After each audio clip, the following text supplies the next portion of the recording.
오늘도 살아계신 하나님께서 이 자리에 함께한 저와 여러분들 가운데 임재하신 줄로 믿습니다. 주님의 말씀을 통해서 우리의 영혼들에게 큰 은혜가 되고 또 우리 삶의 문제들이 주 안에서 해결받는 축복의 시간 되기를 주님의 이름으로 축원합니다.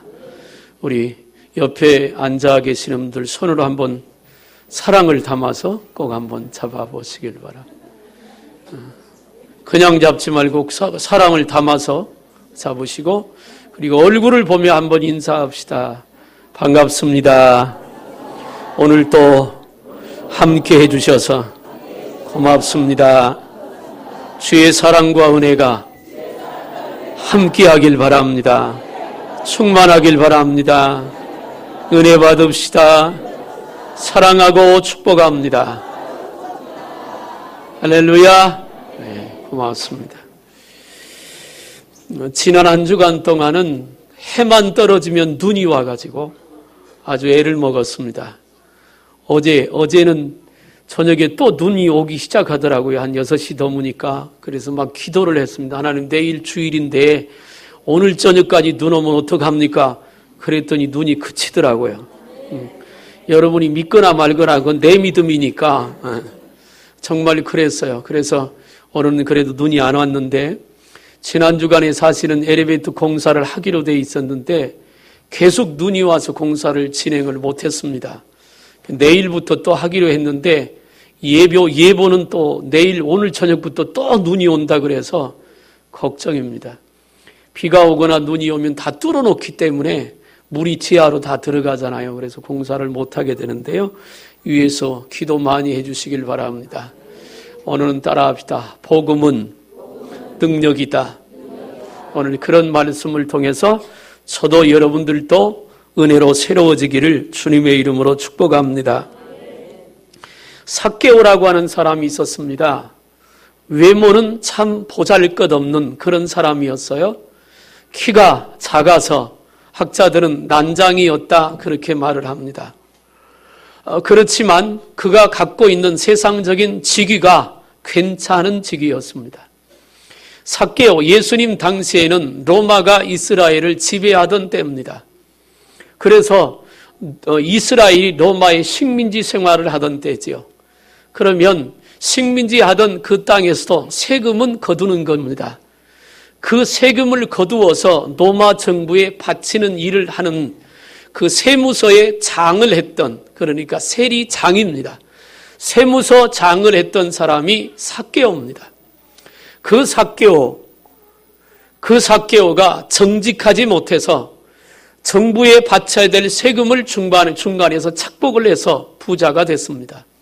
그리고 세금을 거둬들일 때 약한 사람들에게는 가중해서 거둬들이고, 그래서 성경은 뭐라고 하느냐면 토색했다. 남의 것을 속이기도 하고 뺏기도 해서 권력을 가지고 부자가 된 사람이 삭개오입니다.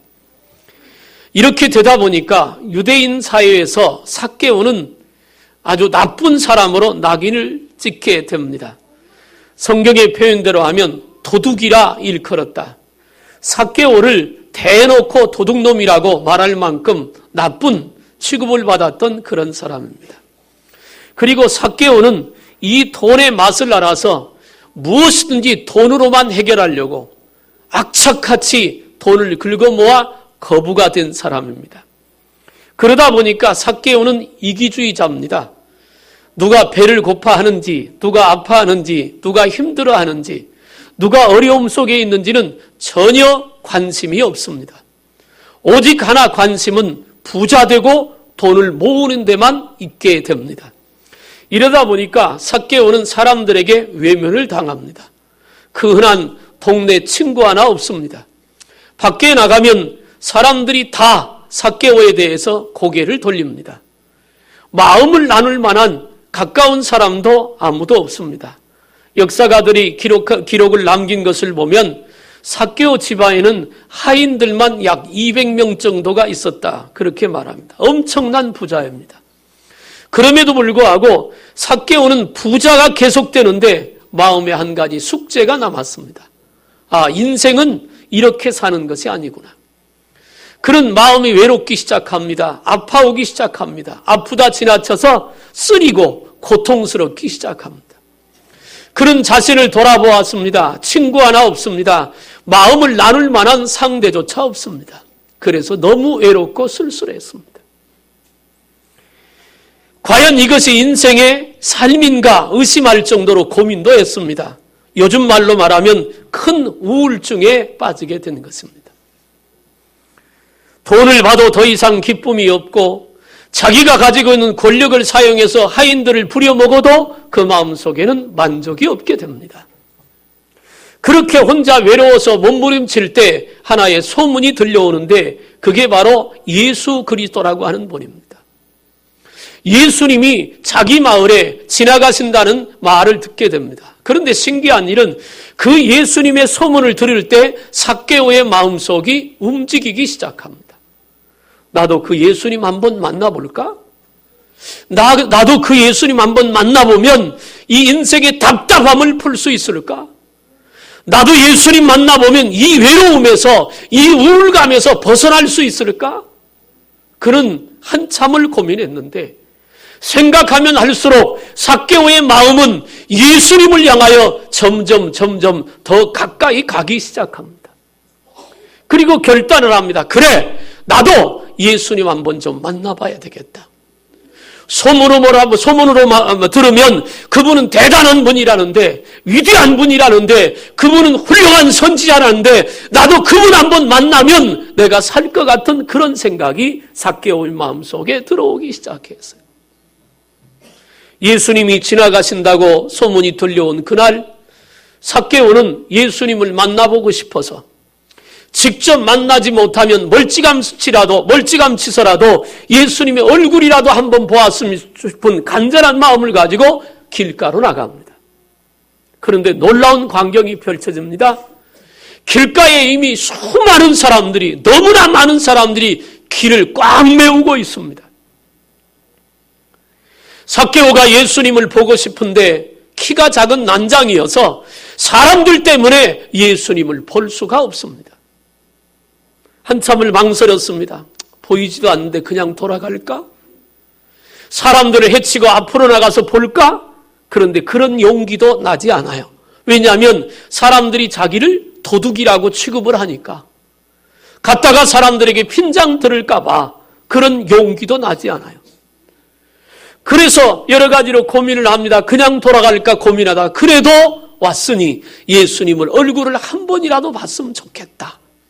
어떻게 하면 좋을까? 방법을 생각하다가 길가에 있는 뽕나무 위로 올라가게 됩니다.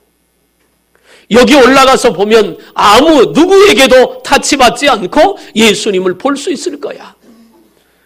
예수님을 보고 싶은 간절한 마음으로 뽕나무 위로 올라갑니다.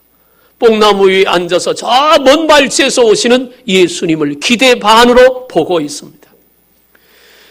예수님이 자기를 볼 것인지 안 볼 것인지는 그건 두 번째 문제고, 예수님이 다가올수록 삭개오의 마음은 두근거리기 시작합니다. 뭔가 그 속에서 성령의, 우리말로 하면 성령의 감동을 통해서 뭔가 하나님이 일하심을 느끼기 시작하는 겁니다. 그렇게 예수님의 오심을 기다렸는데 길가에 서 있는 수많은 사람들이 예수님을 환영하고 박수를 치고 어서 오라고 그렇게 환영하지만 삭개오는 그럴 용기가 나지 않습니다. 뽕나무에 앉아 그저 묵묵히 예수님의 오심을 기다리고만 있었던 삭개오. 가까이 다가오셨습니다. 예수님이 그냥 지나가실까 싶었는데 가시다가 삭개오가 올라있는 나무 앞에 떡 서시더니 하는 말이, 길가에 서 있는 수많은 사람들에게는 아무 말씀을 하지 않으시더니 삭개오를 향해서 말합니다. 삭개오야, 내려오라. 오늘 내가 너의 집에 유하여야 하겠다. 삭개오는 깜짝 놀랐습니다. 죄인인 나, 사람들이 도둑이라고 일컬어지는 나 같은 죄인 집에 들어와 같이 계시겠다고 주님이 말씀하시니 삭개오는 너무너무 기뻤습니다. 뽕나무에서 얼른 내려와서 예수님 모시고 자기 집에 모시고 들어갑니다. 그러자 동네 사람들이, 주변 사람들이 예수님을 비난합니다. 선지자라고 하면서 죄인의 집에 들어갔도다. 물론 예수님이 그들을 향해서 남긴 말씀이 있습니다. 의사는, 병원은 병든 사람에게 필요하다. 삭개오는 병들었다는 말입니다. 죄로 병들었다는 말입니다. 마음이 병들고 인생이 병들었다는 말입니다. 병들었으니까 의사인 내가 거기에 들어가서 삭개오를 만나는 것이 옳다 그 말입니다. 삭개오는 예수님을 자기 집에 모셔놓고 음식을 장만하고 예수님의 발을 씻기고 예수님을 극진히 대접을 합니다. 너무 좋았습니다. 너무 행복했습니다. 그렇게 예수님과 만나 대화를 나누다가 삭개오의 마음속에 은혜가 임하게 됩니다. 사랑하는 여러분, 아무리 마음이 무겁고 가라앉아 있고 또 마음에 병든 사람도 예수님을 만나는 순간 그 인생과 그 마음이 변하기 시작할 줄로 믿습니다. 삭개오의 마음이 변했습니다. 그리고는 누가 말하지도 않는데 예수님에게 말합니다. 내가 남의 것을 토색한 것이 있으면 4배나 갚겠나이다. 내가 남의 것을 도둑질하고 남을 속이고 또 정부에 올려야 될 세금을 착복하고 한 것이 있으면 내가 4배나 갚겠습니다. 요세푸스가 쓴 기독교 역사의 기록을 보면 삭개오는 이 사건 이후로 예수님의 제자가 되어서 복음을 증거하는 사람이 되었다고 합니다. 오직 돈 하나만 바라보고 살았던 인생, 오직 자기만을 위해서 살았던 그런 사람, 나중에는 인생의 허무함을 갖고 어떻게 해야 될지 몰랐던 그에게 예수님이 오셨고 예수님을 만났던 삭개오는 이제 완전히 다른 사람이 되었습니다. 이것이 복음의 능력입니다. 또 하나 소개하려고 합니다. 12해를 혈루증 앓았던 여인이 있었습니다. 마가복음 5장 21절 이하에 12해를 혈루증 앓았던 여인, 12년 동안 하혈을 하며 고통을 당했던 여인입니다. 이 여인이 처음 병이 났을 때는 그래도 집에 재산이 좀 있었습니다. 그래서 그 재산을 가지고 자기를 고쳐보려고 병원을 쫓아다니고 의사를 찾아다닙니다. 좋다는 약은 다 사다가 먹어보고 복용을 해보지만 12년 동안 그 병이 나은 것이 아니라 12년 동안 그 병은 점점 더 심해졌습니다. 문제는 뭐냐면 가지고 있던 재산을 자기 병을 치료하려고 다 써버렸다는 것입니다. 이제는 병원을 찾아갈 여력도, 의사를 찾아갈 여력도, 좋은 약을 섭취할 만한 여력도 없어져 버렸습니다. 이제 이 여인에게 남은 것은 하나밖에 없습니다. 절망입니다. 나는 이대로 죽는구나. 나는 이대로 가다가 이젠 죽는구나. 하혈을 하는 병은 유대 율법에 보면 부정한 병입니다. 부정한 사람과 일반 사람이 접촉을 하면 부정한 사람이 됩니다. 그래서 정결을 쓰기를 해야 돼요. 그래서 부정한 사람들은 격리 수용을 합니다. 몸도 아파서 점점 어려워지고 더 이상 수습해볼 방법이 없는 그 여인에게 율법의 냉정함은 더 어렵게 만듭니다. 외롭고 쓸쓸하고 살 소망은 없고 죽음이 코앞에 나와 있습니다. 이때도 어떤 사람들을 통해서 이 여인에게 예수님의 소문이 들려옵니다. 예수님께서 우리 동네를 지나가신다는 말입니다. 그런데 역시 삭개오처럼 그 예수님의 소문을 들을 때 이 여인의 마음이 움직이기 시작합니다. 내가 그 예수님 만나면 고침받을 수 있지 않을까? 내가 그 예수님 만나면 살 수 있지 않을까? 우리나라 말로 지푸라기라도 잡는 심정이었는지도 모르겠습니다. 어떻든 예수님의 소문을 들을 때 그 마음에 예수님을 만나고 싶고 예수님을 만나면 살 것 같은 그런 소망이 그 마음속에 일어나기 시작합니다. 물론 이것은 주님이 성령을 통해서 그 여인에게 주신 은혜입니다. 그러자 이 여인은 각오합니다. 내가 예수님 꼭 만나야 되지. 그런데 문제가 있습니다. 부정한 사람은 일반인들 속에 가까이 갈 수가 없습니다. 가까이 가면 율법에 돌로 쳐서 죽일 수도 있습니다. 그런데 예수님을 만나고 싶어요. 예수님을 만나면 살 것 같아서 예수님을 꼭 만나고 싶은 마음이 있어요. 그러나 그런 장애가 있어요. 그래도 이 여인은 내심 마음으로 결심을 합니다. 나가다가 돌에 맞아 죽거나 아니면 그대로 앉아 있어서 병으로 죽거나 죽는 건 마찬가지가 아니겠냐? 그럼 내가 예수님을 좀 한번 만나봐야 되겠다. 그리고는 차비를 합니다. 누웠던 자리에서 일어나 몸을 감싸기 시작하고 아무도 자기 얼굴을 알아보지 못하도록 얼굴을 가리게 됩니다. 12해 동안 혈루병을 앓아 고통 중에 있으니까 그 동네 사람들은 그 여인을 다 알 거 아니겠어요? 생각 같아서는 지나가는 예수님 앞길을 딱 가로막고 서서 예수님 나를 좀 고쳐주세요 그러고 싶은데 그럴 만한 용기가 없습니다. 그래도 예수님을 만나고 싶은 간절함이 있어서 예수님이 앞을 향하여 가고 그 뒤를 따라가는 모든 사람이 예수님을 바라보고 할 때 이 여인은 제일 뒤쪽으로 갑니다. 아무도 자기에게 관심을 가지 않을 때 한 사람 한 사람 헤집고 가서 예수님의 있는 데까지 다다르게 되지요. 그리고 예수님의 옷자락만 잡아도 자기가 고침받을 것 같은 믿음이 생겨서 지나가는 예수님의 옷자락을 잡았습니다. 그런데 그 옷자락을 잡는 순간 이 여인은 자기 몸이 깨끗하게 고침받은 것을 알게 됩니다. 고쳐졌습니다. 그런데 그러고 자기 몸이 고쳐졌으니까 예수님이 그냥 가시면 좋은데 예수님이 그 순간 가던 발걸음을 멈추고 뒤를 돌아보며 사람들에게 말합니다. 누가 내 옷자락에 내 몸에 손을 대었느냐? 그러자 제자들이 핀잔 섞인 말로 예수님에게 말합니다. 예수님, 여기 사람들이 이렇게 많은데 이 많은 사람들이 예수님의 몸에 손댄 사람이 한두 사람이겠습니까? 그랬더니 예수님께서 아니다. 내게서 능력이 나갔다. 이 여인이 예수님 만나면 살 것 같아서 예수님 만나면 고침받을 것 같아서 믿음으로 예수님의 옷자락을 잡는 순간 그 믿음을 보시고 주님이 그 여인을 고쳐주신 줄로 믿습니다. 그 얘기를 하면서 예수님과 여인의 눈이 마주치게 되고 이 여인은 예수님 앞에 무릎을 꿇습니다. 나는 죄인입니다. 그때 예수님께서 여인에게 말합니다. 내 믿음대로 될지어다. 그 여인이 깨끗함 고침받은 줄로 믿으시길 바랍니다. 복음은 예수님입니다. 복음은 이 땅에 인간을 입고 동정녀 마리아에게서 탄생한 예수 그리스도를 말합니다.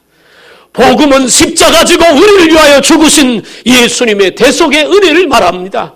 복음은 죽었다가 사흘 만에 다시 살아나신 부활을 말합니다. 복음은 부활하신 예수님이 승천하셨다가 마지막 때 다시 재림할 그 사실을 말합니다. 그러므로 복음은 능력인 줄로 믿습니다. 오늘 본문에 보면 사도 바울이 에베소서는 옥중서신이라고 합니다. 다메섹 도상에서 부활하신 예수님을 만난 사람이 사울입니다. 그는 본래 교회를 핍박하고 예수 믿는 사람들을 잡아 죽이는 일에 대장이었습니다. 가장 열성적으로 교회를 핍박하던 그런 사람입니다. 그가 다메섹으로 예수 믿는 사람을 잡으러 가다가 다메섹 도상에서 부활하신 예수님을 만나게 됩니다. 하늘로부터 강한 빛이 바울에게 내리쬐었고 그 순간에 말에서 떨어지면서 하나님의 음성을 듣습니다. 사울이 말합니다. 주여 누시오니까 하나님의 음성이 들립니다. 내가 핍박하는 예수니라. 그리고 그 이후로 3년 동안 이 사울은 앞을 보지 못하게 됩니다. 3년 동안 혼란을 받은 다음에 아나니아라고 하는 선지자가 와서 안수하니 눈에서 비늘 같은 것이 떨어지고 사울이 변해서 바울이 되었습니다. 사울이라고 하는 말은 큰 자인데 바울이라는 말은 작은 자입니다. 큰 자가 변하여 작은 자가 되었습니다. 그때부터 예수를 전하는 복음을 전하는 사도가 되었어요. 오늘 본문에 말합니다. 복음은 능력이라고 했습니다. 여러분, 복음은 능력입니다. 우리를 변화시키는 능력이고 우리를 고치는 능력이고 우리를 이 땅에서 승리케 하는 능력입니다. 바울은 복음은 능력이라고 말해요. 내가 그 복음에 사로잡혀서 하나님의 일꾼이 되었으니 나는 그 복음 안에서 담대하다고 오늘 본문에서 말해요. 에베소 교회를 향해서 편지합니다. 내가 감옥에 갇혀 있어 고통당하는 것 때문에 너희는 부끄러워하지 마라. 복음 안에서 당하는 고난은 기쁨이고 축복이니라. 바울이 그렇게 말합니다. 나는 저와 여러분 모두가 다 복음의 능력 안에서 충만하기를 주님의 이름으로 축복합니다.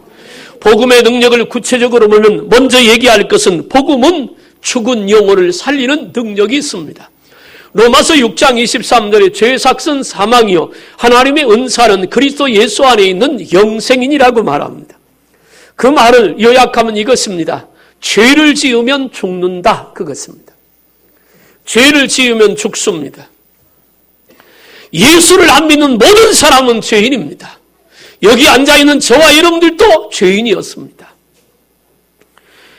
큰 죄, 작은 죄 없습니다. 보통 죄하면 경찰이 잡아가거나 검찰의 수사를 받거나 재판을 받아서 집행유예를 받거나 그 이상을 받으면 저 사람 죄인이다 이렇게 인정을 합니다. 그런데 성경에서 말하는 죄는 법적인 결론을 내리지 않아도 마음으로, 생각으로 혹은 행동으로, 말로 지은 것도 다 죄라고 말합니다. 그런 의미에서 봤을 때 죄인 아닌 사람은 아무도 없지요. 사람이 왜 죽는 줄 아십니까? 본래 하나님께서 처음 사람 만들 때는 죽지 않는 존재로 만들었어요. 그거 아세요? 창세기에서 하나님이 사람을 하나님의 형상을 따라 지음받을 때는 그 코에 생기를 불어넣으신 생명이 되었다. 죽지 않은 존재예요. 그러나 죄를 짓고 나서 사람에게 죽음이 들어왔습니다. 그 다음에 죄 때문에 죽음이 올 뿐 아니라 또 한 가지 찾아온 게 창세기 3장 1절 이하에 보니까 죄를 지은 다음에 저주가 왔습니다. 왜 인생이 그렇게 힘든 줄 아십니까? 요즘 장사하는 분들 얘기 들어보면 장사가 너무 힘들다 그래요. 직장 다니는 분을 얘기하면 위태위태하다고 합니다. 다 어려워해요. 요즘 이제 2월 달 되면 대학의 졸업 시즌이 되는데 큰 걱정입니다. 대학을 졸업해도 갈 만한 직장이 없습니다. 없어요. 50대 초반이면 명퇴를 하는데 나머지 적어도 20년, 30년 살아야 될 인생이 돈 벌 것이 없어요. 미래가 불투명합니다. 모두가 너무 힘들어해요. 그래서 제가 장사하는, 사업하는 분들 가서 요즘 같으면 현상 유지만 해도 잘하는 것이라고. 정말 어려운 시대에 살아갑니다. 그런가 하면 왜 싸움은 그렇게 하는지. 어제 뉴스를 보니까 여론조사를 했습니다. 국회의원들에게 가장 크게 바라는 게 뭐냐? 73%가 백성들이 원하는 73%가 제발 싸우지 마라. 근데 청와대에서도 또 싸우잖아요. 자기들끼리. 그거는 부모와 자식하고 싸우고 형제끼리 싸우는 거하고 똑같거든요. 청와대 안에서 싸우고 있으면 백성은 어떻게 살라고요? 그런가 하면 그 외에도 여러 가지 어려운 일들이 우리 주변에는 너무나 많아요. 근데 성경은 그런 문제들이 왜 오느냐? 이유가 있습니다. 죄 때문이라고 합니다. 모든 원인이 죄에 있다 그래요. 죄 때문에 병도 찾아옵니다. 죄 때문에 가난도 옵니다. 죄 때문에 갈등이 생깁니다. 죄 때문에 세상의 쾌락에 취하고 술에 취하고 담배에 취하고 음란에 취하고 그래서 살아가는 사람들이 우리 주변에는 너무 많다는 것이죠. 그런데 말이에요. 그 죄 때문에 죽은 영혼을 살릴 수 있는 능력은 복음밖에 없습니다. 예수 그리스도밖에 없다는 거예요. 살아야 하나님의 은혜를 누리고 살아야 하나님의 응답을 얻고 살아야 하나님의 인도를 받는데 영혼이 죽었으니까. 죄 때문에 영혼이 죽었으니까 그렇게 할 수가 없다는 거예요. 그래서 예수 믿어야 되는 이유가 거기 있습니다. 예수를 믿으면 우리 죄가 사함받고 죄로 죽은 영혼이 살아날 줄로 믿습니다. 그래서 우리가 살았잖아요. 그 다음에 예수를 믿으면 인간에게 내려졌던 저주가 축복으로 바뀔 줄로 믿습니다. 가난한 사람 부할 수 있는 길이 열려질 것입니다. 병든 자가 고침받을 길이 열려질 줄로 믿습니다. 예수 믿으면 그래요. 예수를 믿어서 주님이 주시는 기쁨을 소유하면 세상의 즐거움은 점점 멀어지게 됩니다. 그런데 예수를 모르니까 세상의 즐거움을 찾아서 헤매는 거예요. 여기 있는지 저기 있는지 이쪽으로 가보고 저리 가보고 이 사람 만나보고 저 사람 만나는 거잖아요. 복음의 능력을 정말로 소유하고 예수님 때문에 행복한 믿음의 삶을 살아가는 사람은 가난해도 세상이 부럽지 않아요. 몸이 아파도 행복하고 가난해도 행복하고 기쁨으로 채워질 줄로 믿으시길 바랍니다. 그래서 요한복음 14장 6절에 말합니다. 내가 곧 길이요 진리요 생명이니 나로 말미암지 않은 건 아버지께 올 자가 없다. 예수님을 믿지 않으면 살아날 길이 없다는 거예요. 나는 여러분들의 가정이 천국과 같이 행복하길 바랍니다. 결혼하는 남녀를 붙들고 물어보면 당신들의 목표가 뭡니까? 돈 벌기 위함입니다. 그거 아니에요. 행복하기 위해서 결혼합니다. 다 마찬가지예요. 여기 앉아있는 여러분들 가정들 여러분 다 마찬가지예요. 행복하기 위해서 이 자리에 있고 행복하기 위해서 부부가 혹은 자녀들과 함께 살죠. 그런데 그렇게 원한다고 해서 다 되는 건 아니잖아요.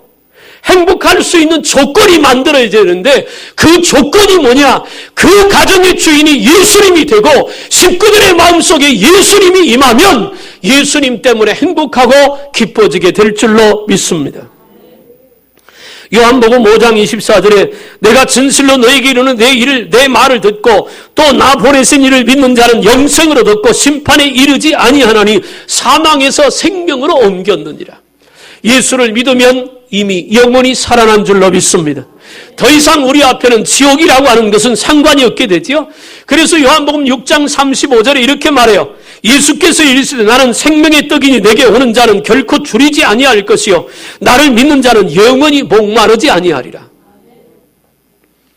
사람이 말해요. 아까도 얘기했지만 자기가 붙들고 있는 것에 대한 만족이 없어서 다른 것을 자꾸 찾아 헤매는 거거든요. 밥을 먹어야 살잖아요. 한국 사람들, 젊은이들을 분석해 보니까 두 가지 유형이 나왔대요. 하나는 영양이 너무 과해서 걱정인 사람. 또 하나는 너무 영양 결핍 때문에 걱정인 사람. 우리 교회도 있는지 모르겠어요. 그냥 적당히가 좋은 것 같아요. 너무 몸무게가 많이 나가면 제 경험상으로 보니까 가장 먼저 오는 게 무릎이더라고요. 무릎이 아프기 시작해요. 그때 좀 무게를 줄여야 되겠구나 그 생각을 하게 되더라고요. 근데요, 먹어도 또 먹고 싶은 것이 세상 것이에요.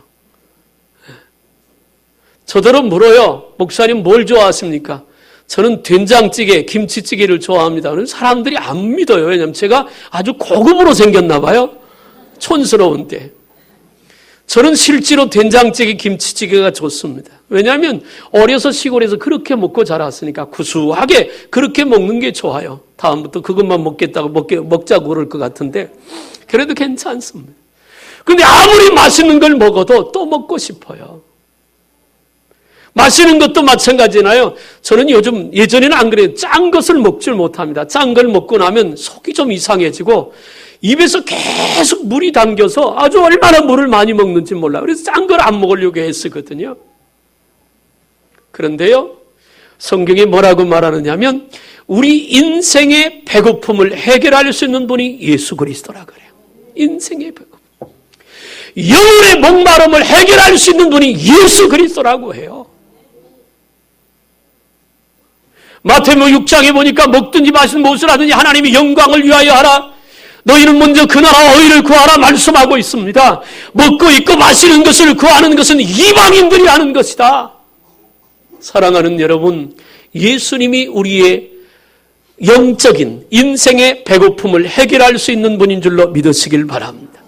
인생의 목마름을 해결할 수 있는 분이 예수님이세요. 그래서 삭개오가 예수님 만나서 그 인생의 문제를 해결받은 것입니다. 두 번째, 한번 따라합시다. 복음은 마귀와 싸워 이기는 능력이다. 아멘. 사람이 원하든 원치 않든 우리는 영적인 싸움을 하며 삽니다. 예수를 모르는 사람들은 이미 마귀의 손아귀에 있으니까 그들은 싸움이 뭔지도 모르고 삽니다. 그냥 그렇게 살아가요.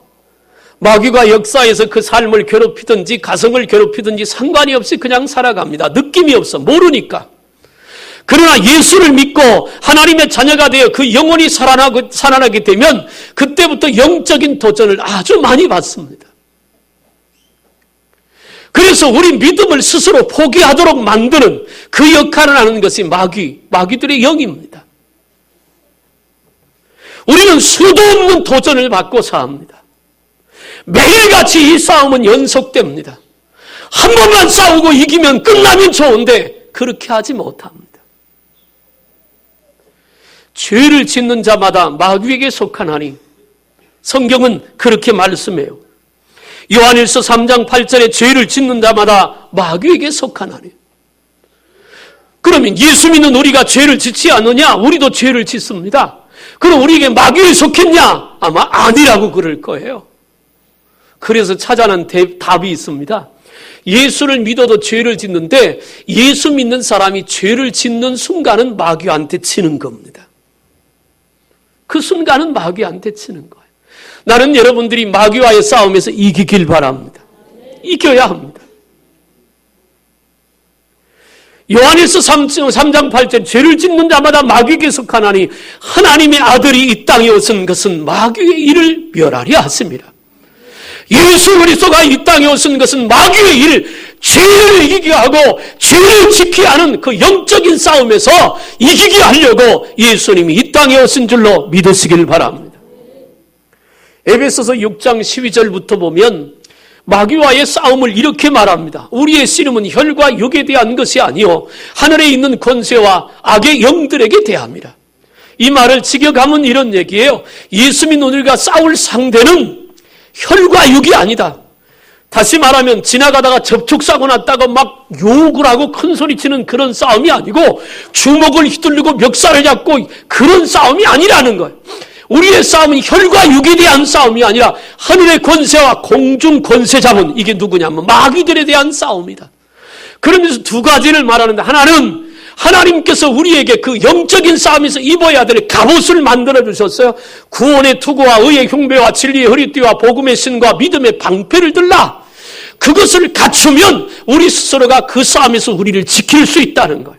근데 마귀로부터 우리를 지키는 것도 중요하지만 마귀를 싸워서 물리칠 수 있는 무기가 있어야 되잖아요. 그게 뭐냐면 말씀의 검고 성령의 검을 가지라 그래요.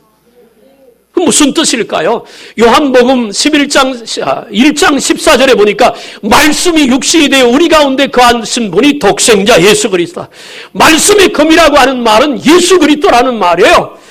사도행전 4장 12절에 다른 이로서는 구원받을 수 없나니 천하 사람 중에 구원받을 만한 다른 이름을 우리에게 준 적이 없느니라. 그럼 어떤 이름만 있냐? 예수 그리스도라고 하는 이름밖에 없다 그 말이에요. 여러분 예수 그리스도의 이름으로 싸울 때 우리가 승리할 줄로 믿으시길 바랍니다.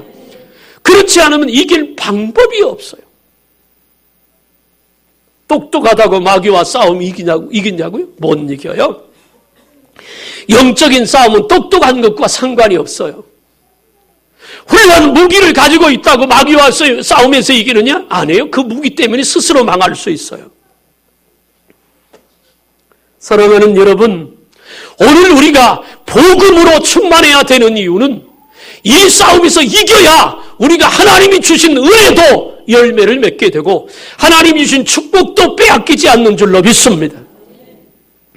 성경에 하나님께 선택받았다가 망한 사람들의 얘기가 여러 군데 있지만 두 사람만 소개하면 이스라엘의 초대 왕이었던 사울 왕 사무엘 선지자가 그에게 기름을 부을 때 성령이 감동되었다. 다시 말하면 하나님의 선택받아서 이스라엘 초대 왕이 되었어요. 하나님께 그렇게 선택받았으면 복된 거 아닙니까? 또 예수님의 12제자 중에 한 사람은 선택받았던 가룟 유다가 있습니다. 그는 머리가 좋은 사람이며 똑똑합니다. 그래서 예수님 제자들의 예수님이 하는 교회의 재정을 맡았던 돈깨를 맡은 사람이었죠. 근데 이 두 사람의 공통점이 뭐냐면 선택받았다가 버림받았다는 거예요. 근데 또 하나의 공통점이 있어요. 선택받았다가 버림받았는데 또 하나의 공통점은 둘 다 1번도 기도했다는 말이 없다는 거예요. 기도했다는 말이 없다. 기도했다는 말이 없다는 말은 영이 깨어있지 않았다, 영이 잠들었다, 혹은 영이 병들었다, 영이 죽었다는 말이에요. 나는 우리 큰사랑교회 성도들, 이 자리에 있는 여러분 모두가 영이 깨어있기를 주님의 이름으로 축복합니다. 누가 도둑을 당하지 않느냐면 깨어있으면 도둑을 당하지 않아요. 왜? 도둑이 들어오는 것을 막을 수가 있으니까. 요한복음 10장 10절에 보니까 도둑이 오는 것은 도둑질 하려고 온다. 그 도둑은 마귀를 말하는데, 마귀가 우리에게 오는 것은 우리에게 있는 것을 빼앗으려고 옵니다. 우리 속에 은혜를 빼앗아가고, 내가 지금 붙들고 사는 축복을 빼앗아가고, 건강을 빼앗아갑니다. 그럼 빼앗아가지 못하도록 준비하고 있어야 되잖아요. 그러려면 어떻게 돼요? 깨어서 기도해야 된다는 거예요. 나는 우리 큰사랑교회 성도들이 깨어서 기도하는 성도들이 되기를 주님의 이름으로 축복합니다. 깨어서 기도해야 합니다. 이유가 없어요. 기도는 영혼의 호흡, 숨쉬기라고 하잖아요. 숨쉬는데 무슨 이유가 필요합니까? 사람이 살려면 숨을 쉬며 살아야 되는데 숨을 쉬는데 무슨 이유가 있어요? 바쁘니까 숨 나중에 쉰다고요? 말이 안 되는 소리잖아요. 피곤하니까 숨 나중에 쉰다고? 그것도 말이 안 되는 소리입니다. 숨은 자연스럽게 쉬는 겁니다. 제가 어느 날 한번 해봤어요. 내가 1분에 숨을 몇 번 쉬울까? 시계를 놓고 한번 세봤어요. 하나, 셋, 10까지 세다가 중단했어요. 죽을 것 같더라고. 그냥 숨은 저절로 쉬어져야 돼요. 그냥 저절로 쉬어져야지. 그 사람이 운명할 때, 죽을 때 보면요, 숨을 아주 몰아쉽니다. 이게 숨 쉬는 간격이 길어질수록 운명할 시간이 가까운 거거든요. 여러분, 자연스럽게 숨을 쉬듯이 우리의 영혼이 깨어서 기도하는 것도 그렇게 자연스럽게 되어야 할 줄로 믿습니다. 목사님이 찾아가고 기도하세요, 기도하세요 인상 쓰고 그래야 겨우 한번 나와주고. 일부 예배, 지난번 21일 새벽 작정 예배 나왔던 집사님이 한번 나왔어요. 작정 예배 끝나고 안 나왔거든요. 누군지 알아보려고 하지 마세요. 네, 끝나고 집사님, 아니 작정 예배 끝났는데 왜 새벽 예배 안 나오세요? 그랬더니 몸을 반쯤은 꼬시더라고. 여러분, 영적인 싸움에서 이기려면 복음의 능력으로 충만해져야 합니다. 예수가 우리 그 가운데 계셔서 우리의 주인 되고 주님이 함께 하실 때 그 싸움에서 이기게 되는데, 그러기 위해서는 깨어서 있어야 합니다. 깨어 기도하는 일에 중단 없기를 주님의 이름으로 축원합니다. 마지막으로 말씀드리고 싶은 것은, 복음의 능력에는 어떤 능력이 있느냐 하면 담대한 능력이 있습니다. 예수님이 나의 주인 되고 주님이 나와 동행 가신다는 사실이 믿어지면 무서울 게 없어요. 사도행전 6장에 보면 스데반이 복음을 전합니다. 예수의 복음을 막 전해요. 전하는데 사람들이 스데반을 돌로 쳐 죽이려고 돌을 들고 기다리다가 스데반의 설교가 끝나기도 전에 스데반을 돌로 쳐서 죽입니다. 얼굴이 피투성이같이 되었잖아요.